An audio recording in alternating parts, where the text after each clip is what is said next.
Welcome, colleagues, to SAMPI's Composites Factory of the Future Industry 4.0 Technical Committee webinar. Welcome. Please, as you join our webinar today, please enter in the chat your name, your title, your company name, and where you are located geographically. Again, welcome to SAMPI's Composites Factory of the Future Industry 4.0 Technical Committee webinar. In the chat, please go ahead and enter in your name, your title, your company name, and your geographic location. We will be beginning shortly. Thank you, colleagues, for joining today's SAMPI's webinar delivered by the Composites Factory of the Future Industry 4.0 Technical Committee. Please enter in your name, your title, your company name, and your geographic location into the chat. We will be beginning shortly. Thank you.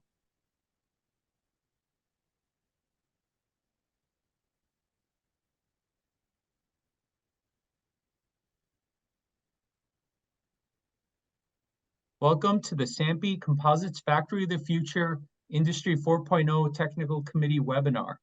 As you join the webinar, please enter in your chat your name, your title, your company name, and where you're located geographically. We will be starting in just about a few minutes. Thank you so much for folks entering into the chat. Thank you. Thank you, Hawu from Gulfstream. Pleasure to have you. Welcome, colleagues, to today's Composites Factory of the Future Industry 4.0 SAMPI Technical Committee webinar. As you join, please enter in your name, your title, your company name, and your geographic location into the chat.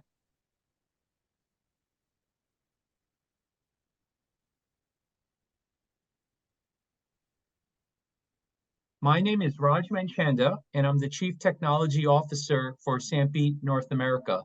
Today, we'll be presenting a webinar hosted by Tommy Hyatt and the Composites Factory of the Future Industry 4.0 Technical Committee. There's some informational slides on the screen as we go along. We encourage you to consider joining a SAMPI Technical Committee. The State of the Technology Industry Report published by all of the SAMPI Technical Committees is available on the online store. That's nasampi.org. If you're interested, if your company is interested in sponsorship opportunities, we ask that you email jordan@sampi.org.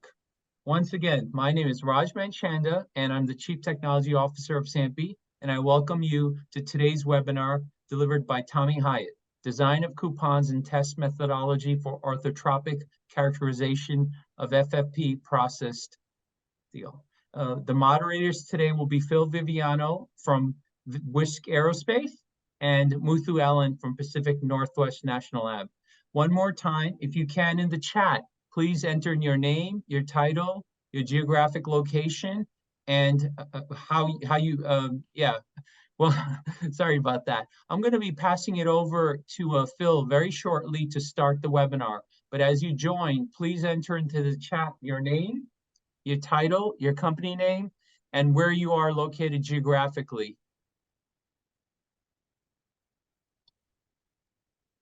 Phil, I believe I can pass it over to you. I'll introduce, you can introduce yourself and Muthu, and then we can go ahead and get started.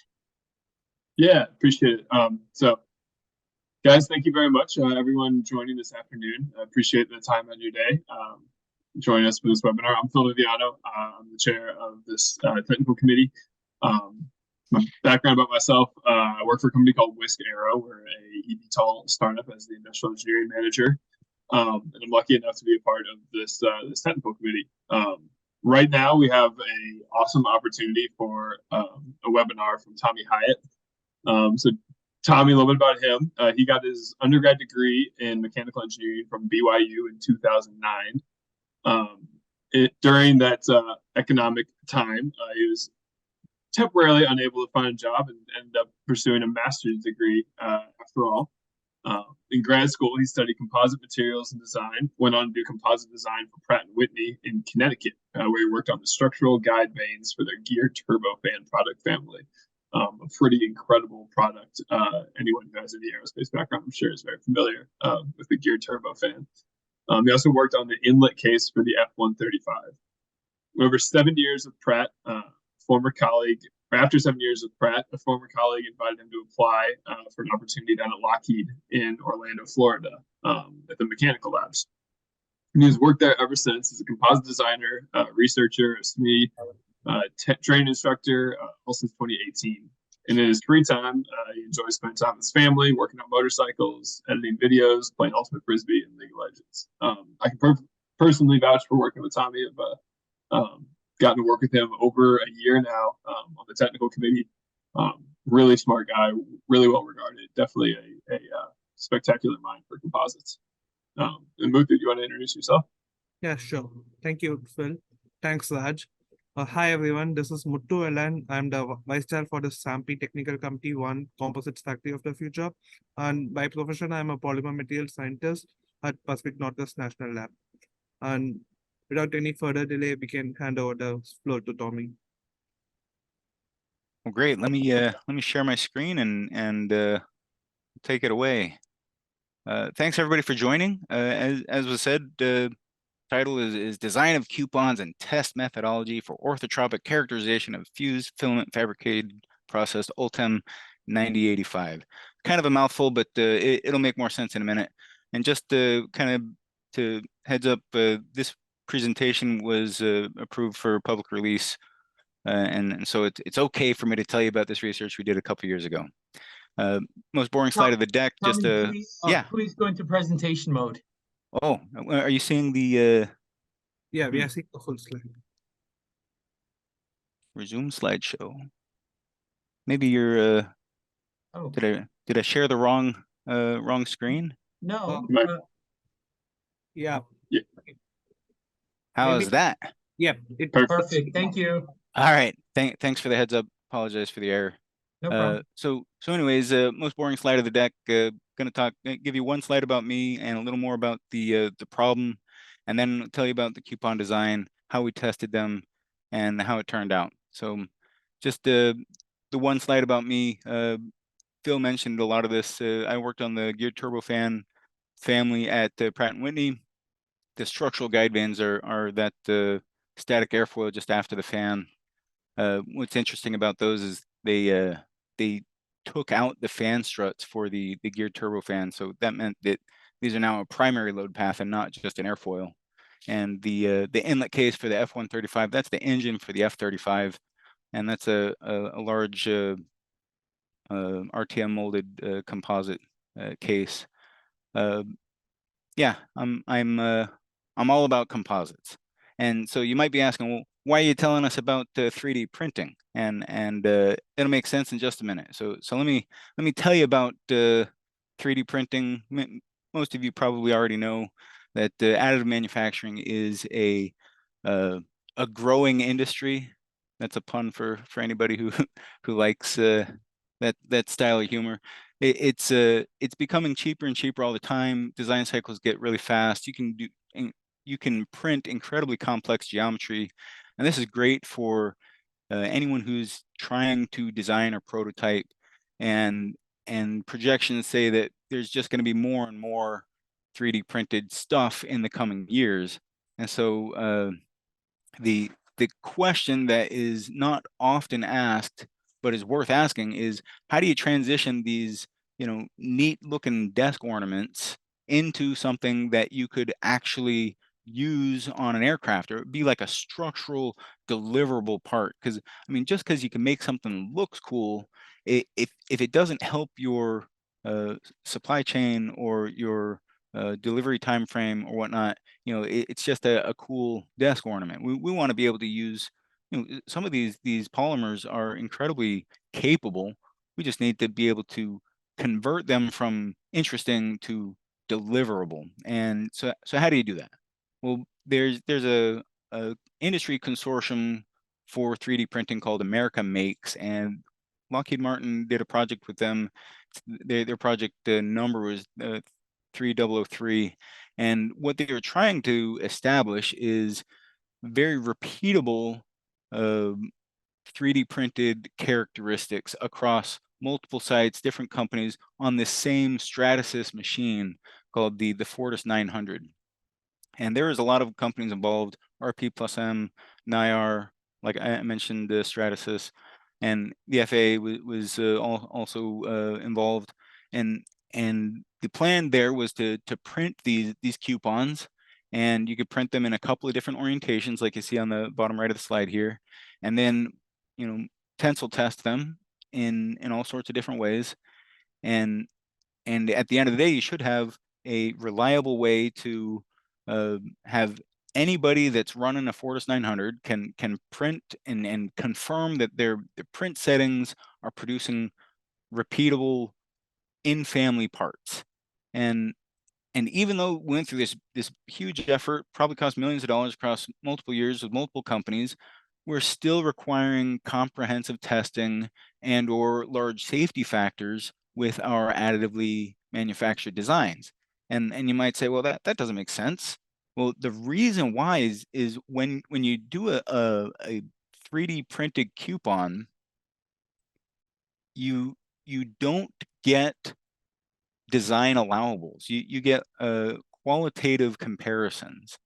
And so what we really wanted or needed is orthotropic properties, because as you might know, when you print a filament-based 3D printed object, there is some I guess linearity to these filaments when it's not isotropic, and in general most people just kind of hand wave and assume that it's going to mostly behave isotropic. They did do a couple of different orientations here, but it didn't really suss out the actual orthotropic properties, because when you 3D print something, you get an outside perimeter like you see on that dark purple line and an inside raster.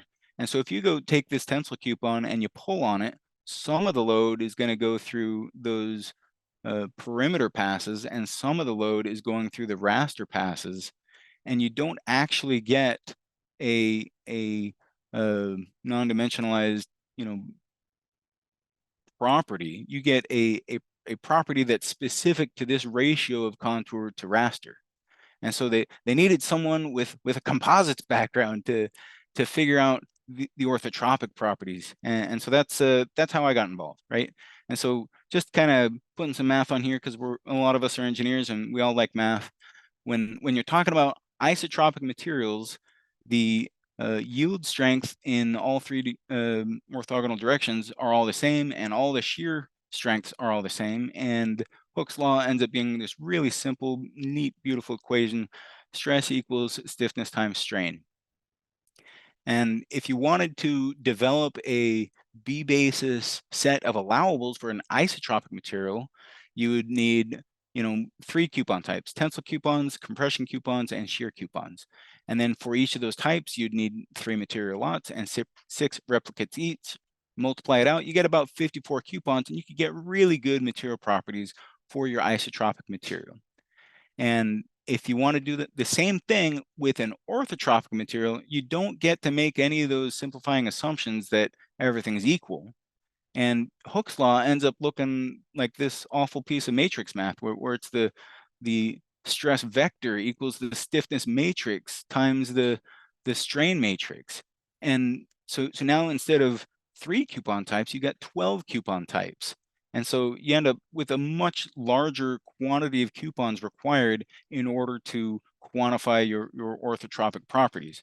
But we convinced them that, hey, this is worth evaluating, and they gave us some money to go make these coupons. And so first thing we need to do is figure out if there is any coupon modifications needed, because like I said, we can't just straight up print these. We need to do something to differentiate between the different printing styles.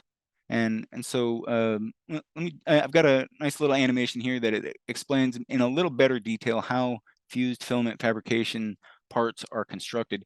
Maybe you've seen that particular acronym listed as FDM, that's fused deposition modeling. I think that term is technically trademarked by Stratasys, but FFF and FDM both imply the same thing. You're feeding a filament into a hot end, and it's squirting out onto a platform just like a glorified hot glue gun. And the way it works is it'll do an outline and then I'll raster the inside, and then the next layer will do another outline and I'll raster the inside, and does just does that over and over. And when it stacks on top of each other, you end up with a three-dimensional solid object. And in the case of a coupon, you could then just go pull on that, and what's happening is the net shape coupons end up being geometry specific. Some of the load goes through the outside, some of it goes through the rasters. And here's a zoomed up photo of one of these coupons that we printed, and you can see the filaments on the contour passes are 40 thousandths times 2. That's 80 thousandths. That's over 10% of the coupon width is these contour paths, which are definitely different mechanical behavior than these raster passes if you're pulling it in tension. And so what we need to do is isolate these construction techniques as separate material properties. Just like if I was going to make two different composite laminates where the orientation of the filaments are different directions, those are going to have different mechanical behaviors, and I can quantify them separately. So that's what we did in this project. And obviously, being a composites engineer, I said, well, we want unis and 090s and plus minus 45s. So if we go back to our orthotropic test plan, that means that not only do we need 216 coupons baseline, but now we're going to replicate that 3 times because we've got 3 different construction techniques. And so now we're talking about 648 coupons. And that's kind of that's over 10 times as much as it would take to do for an isotropic material. Well, that's okay. We care about the science. We care about the usefulness of this data.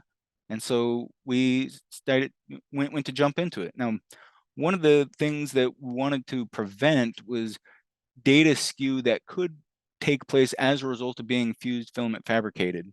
And the way to do that is to print an oversized blank and then machine away the excess. And you might just say, all right, we'll print a net shaped coupon and then carve off just the contour perimeter. But it's a little more complicated than that. If you zoom in a little more, you can see the contour pass here. Whenever you come and do a turnaround, there ends up being kind of a smeared zone that's got a much greater level of fusion from filament to filament than you do in bulk material. And so you actually need to carve off, maybe 3 or 4 times as much as that perimeter path. And similarly, if you look at the cross section, kind of looking down the length of the filaments, the first layer down onto the bed is not nearly as uniform as the rest of the filaments. So really, we need to carve off the outside and then some. And if we were going to print kind of out of the page, you would need to carve off the outside and then some in that direction also. And that's getting to be more and more CNC work. And the way we decided to attack this problem is, rather than printing individual coupons to then CNC, we printed a plate. So this plate has kind of uniform construction all throughout, and then we could set it on the CNC bed and trace out the outlines of the coupons that we needed, and that worked really well. And I'm co-opting a quote from Michelangelo. The coupon is already complete within the Ultem block. Before I start my work, it is already there. I just have to CNC away the superfluous material, right? So one other comment is that as we were printing these giant plates, sometimes the thermal gradients near the edges where you have like a lot of material and not a lot of surface area, it wanted to peel up. And so we ended up printing these plates with what's called a brim and a corner disc to make sure it remained well adhered to the printing platform. So we're able to make our coupons. The next thing we needed to do is to make sure that our machining approach was appropriate. And one of the things we needed to verify is not just that it has good surface finish, but that the surface finish doesn't alter the effects of the machine the machining approach doesn't change the material properties, right? So here I've got 2 coupons. This one was the first pass. Our machinist brought it back. It was very smooth, almost too smooth. And we looked at it under a microscope and we're like, man, we can barely see the layers. What happened here? Turns out the feed rate was such that there was some remelting happening local to the surface, and that would have given us incorrect material property results. That would not be representative of bulk material. And so we had them adjust the speeds and feeds until we got a clean shear face where you can see the individual filaments, you can see the individual layers, but it's still pretty smooth. And this is representative of bulk 3D printed material. So that gave us some guidance on our machining approach for some of the coupons. Another thing was just the coupon geometry. The baseline tensile coupon is an ASTM D38 type 1. And when we printed those and machined them out, we, in our kind of Pathfinder trial coupons, we saw a very low coefficient of variation and commonly had failure near the fillet runout. And that basically indicated to us that this is not a great geometry for fused filament fabricated material. You don't want it to fail near the fillet runout, and you want it to have some randomness in your results. And so we actually had some previous exposure to a research paper that was done in 1982 by the U.S. Army Materials and Mechanics Research Center, and basically they created coupons where the outside profile was defined by a streamlined profile of fluid flowing in a channel with an abrupt outside, I guess, change in width. And that 2D flow was able to create a smoother transition from the grip section to the gauge section. And that gave us very low stresses in the transition from grip to gauge. And it gave us slightly higher coefficients of variation, and we got failures at various locations. So we decided that, the gauge section is what's being tested, and we're getting good failures in the gauge section. Having this transition geometry slightly modified was an appropriate and good way to better quantify our material properties.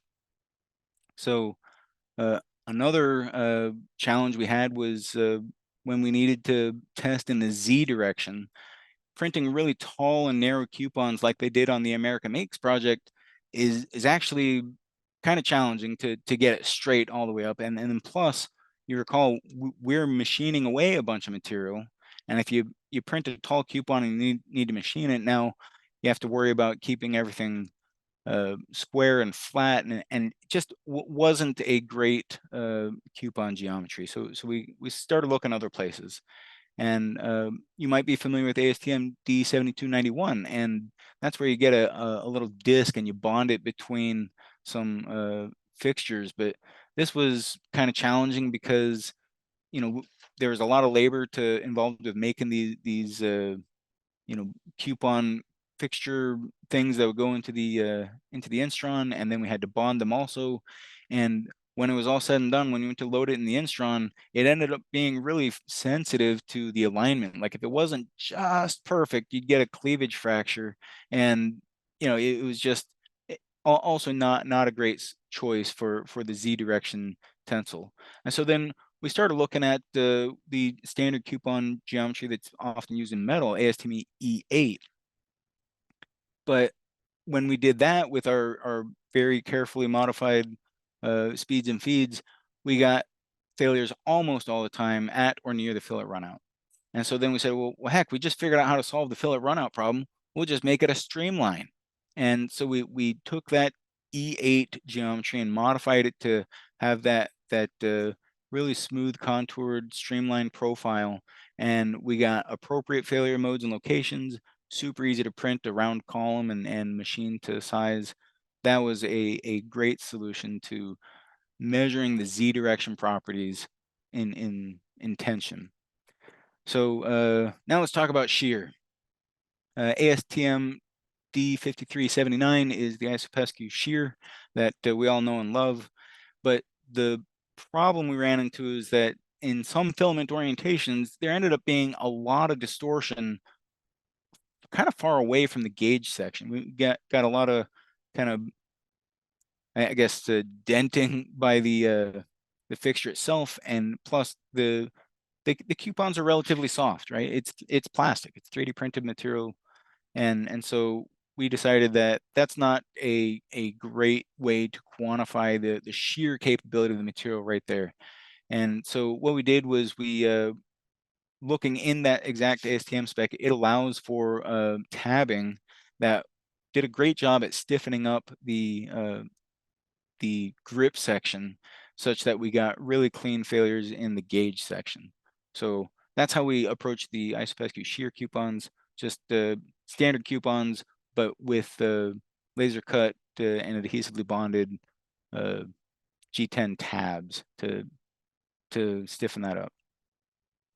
So from there, now the last thing left to solve is our compression coupon. And so the problem with the ASTM D695 coupon is it would fail in shear and buckling at the grips. And it was just not a good way to measure the compression modulus or the compression strength of the material. And so we said, well, what about the rectangular prism? I'm pretty sure that's in ASTM D695.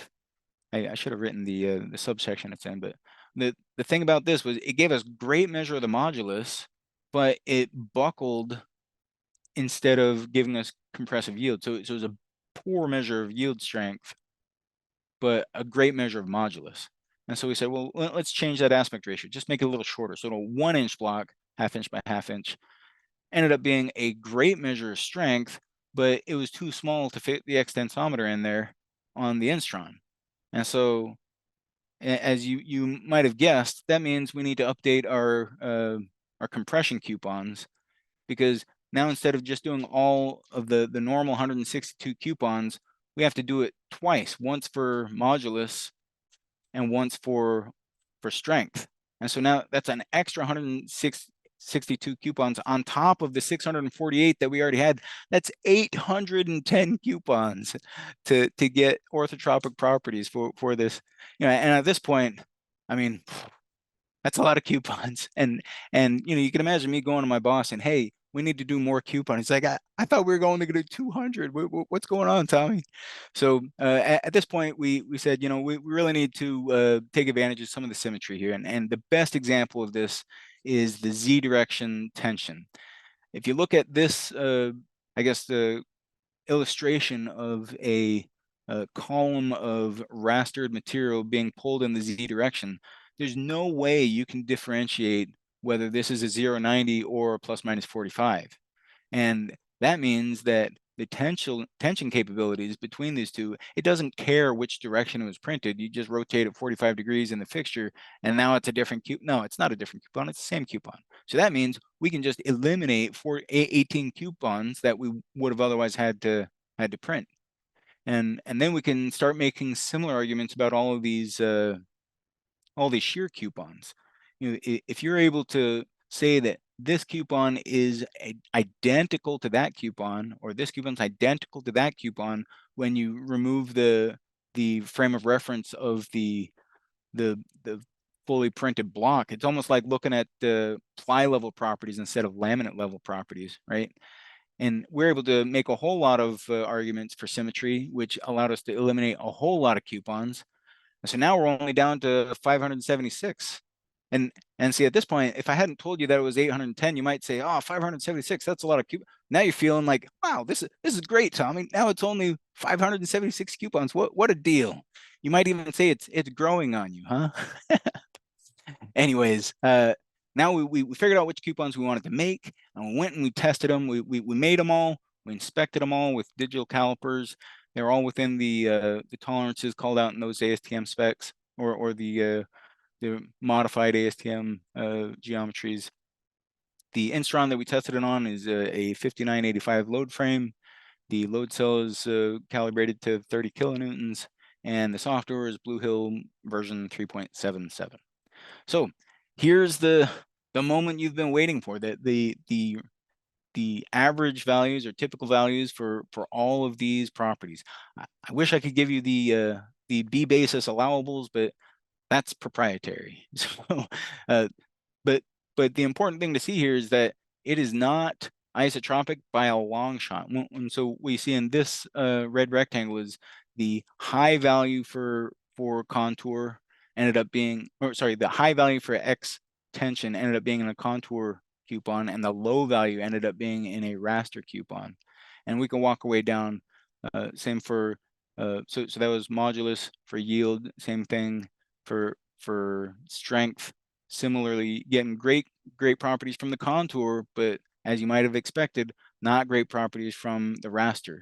And then when you got to Poisson's ratio, interestingly, the Z direction gave worse Poisson's ratio than the X direction. And you know, we can walk away. We could sit here and I have sat here and looked at these numbers and you know, debated over the relative merits of or what it means for a long time.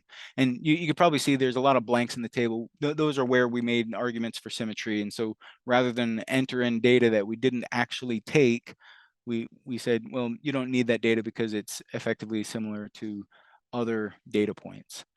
So anyways, that's the big take-home message here is that standard ASTM coupon geometry is not always the best choice for fused filament fabricated Ultem 9085, or really any 3D printed material, if you ask me. But we only tested Ultem 9085.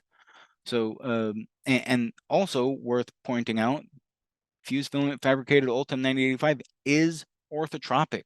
The filament orientation and construction strongly affect the strength of the material. So if we were going to continue this, we would want to apply orthotropic properties to the analysis of an actual 3D printed part and compare that to the results that you might have gotten with, say, a isotropic assumption. And in that model, you could assign zones where here's the perimeter of the part where you have contour passes, and give those zones the contour measured allowables. And in the zones where it's rastered, then you give it the rastered measured allowables. And then we could analyze the differences between the pretest predictions and the measured results. And then we could collaborate across multiple sites, and we could do the full 810 coupons instead of taking the symmetry way out and only doing 576. But that would be great research to do if you got money and you want to spend it. So I did write a paper. Those are the references that were called onto there. And that's the end of my slide deck. So if anybody has any questions, I would love to answer them. Let's see, we've got a Q&A section here. Let's see. For tensile coupons, why not just use rectangular coupons like composites? So that's a great question. Let me scroll back up to the tension coupon slide here, and maybe it'll make just a little more sense. If we were to just do a straight-sided coupon, there would be a stiffness discontinuity. So if we were doing like composites, we'd put some tabbing in the grip section, and the tabbing in the grip section would cause a stiffness discontinuity, and we would expect damage or failure near the edge of that coupon, as opposed to you know, in the gauge section like we would want. So I mean, maybe it would work fine, and it would be perfectly appropriate to try that out in a future research. I guess another advantage over using the streamlined geometry is it didn't require tabbing, and tabbing would have been extra, you know, labor and cost that we were trying to avoid because our coupon count had kind of spiraled out of control. So Z45 samples, were those printed?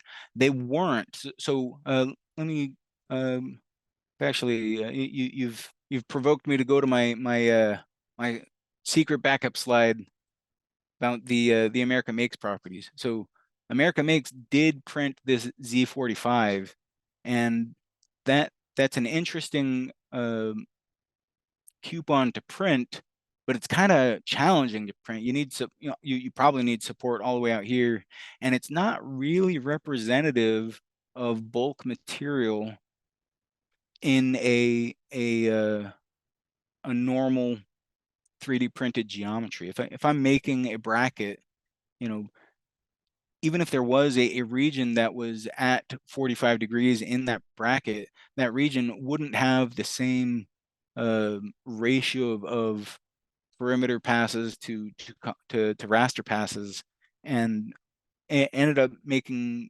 a little more sense to focus on bulk material properties. And if you had this hypothetical bracket that had 45-degree region, you could fill in that 45-degree region material card properties with the bulk material properties that we developed for the standard XYZ directions. Looks like another question. Any plans for partially filled coupons? No, we specifically chose 100% infill because if you're making something structural, it's probably going to be 100% infill. And if it's not, the problem with infill is there's dozens and dozens of different strategies for infill. You could do a grid, you could do a gyroid, you could do star patterns. You could there's so many ways to infill a part, and on top of all of that, you could have multiple different levels of infill. You can go from 5% to 95% and anywhere in between. Like, I guess the decision to not pursue partial infill is mostly predicated on the fact that partial infill would exponentially raise the number of coupons required. Let's see. Ravi says, can't we just print a plate and CNC it to test the ZX properties over printing a vertical bar? So if you had a plate that was thick enough, yeah, I mean, you could print a, let me see. So this plate was, all of, 100 thou thick or 200 thou thick, not huge. If we needed a Z direction coupon that is a couple inches, it would need to be a really thick plate, and then you'd need a really long end mill to trace out that circular path. And it ended up being simpler to print columns that we could then load into a lathe. Let's see, Chris, you mentioned fast prototyping. How long did it take to print the first set of coupons versus the last set of coupons? So the coupons themselves, we didn't really keep good track of the coupon preparation time, mostly because we didn't we were just charging the IRAD to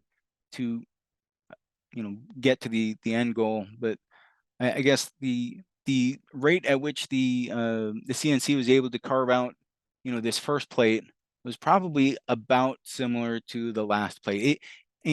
It maybe got a little bit faster, say 10 or 20% faster after we optimized our speeds and feeds, but it was not meaningfully different first coupon versus last coupon, because the process didn't really have a steep learning curve. It was just loaded into the CNC and press go.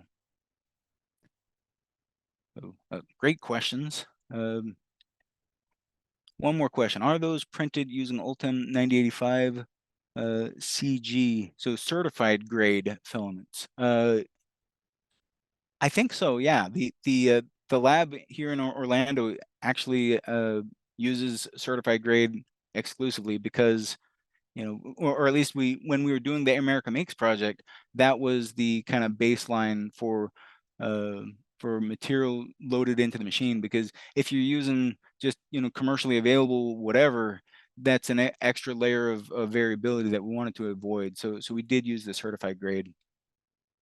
And since you got me talking about America Makes again, I did want to go back to this ready baked backup slide. Oh, let's see. How to pick the best speeds and feeds for machining the bars to eliminate for overheating and getting smooth cutting. Basically what we did was we looked at it under the microscope and we said, this is too smooth. And we showed it to the machinist and we said, we like the smoothness, but we need a clean shear where it doesn't, remelt. And our machinist said, okay, I understand. And he came back a few hours later and said, how's this? So I didn't actually pick it. We relied on the expertise of our machinist, and the speeds and feeds they picked are documented somewhere in the report that we put together. I don't have it handy. But one of the questions that's often asked when talking about the research we did versus that America Makes effort is, well, hang on, they were testing material properties of net shape coupons.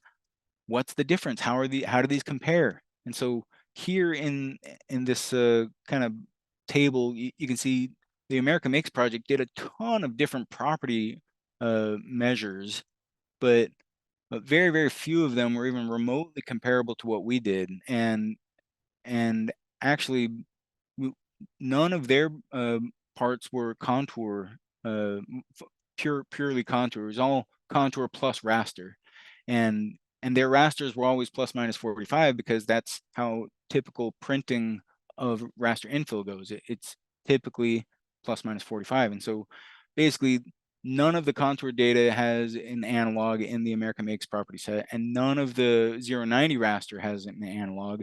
And for the raster plus minus 45, it's still not very comparable because the America Makes property set had that smeared region and the contour outline. So just kind of case in point, if you look at what we measured for modulus in the X direction with the tensile coupon, we measured 0.262 MSI, and they measured 0.337 MSI. And that's something that you might have predicted because they had the advantage of those contour passes along the edge to improve the modulus. So they got a higher than it should be modulus value. Same thing in the Z direction, same thing in the strength. And then when you get to compression, the compression coupons they used also had these advantages that weren't well accounted for in the methodology. It did a great job at showing repeatability and comparability between machines, but it did not do a great job at quantifying the bulk material properties.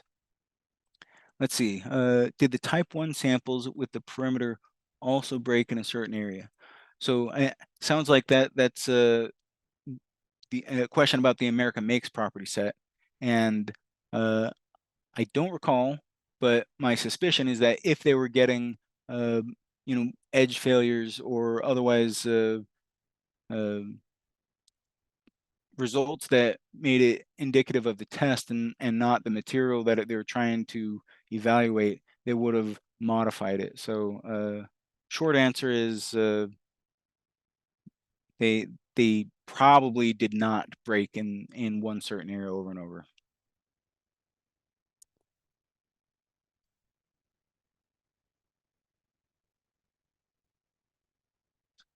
So a lot of great questions there. Anyone else want to? Otherwise, okay, I can show you the last slide. Thanks Lockheed Martin for funding the research and Hyra approving me to share it with all of you people, and thanks for joining. Yeah, Tommy, thank you so much for this presentation. That was awesome. I said personally really appreciated the puns in it. That was a great additional flavor. And yeah, thanks everyone for attending.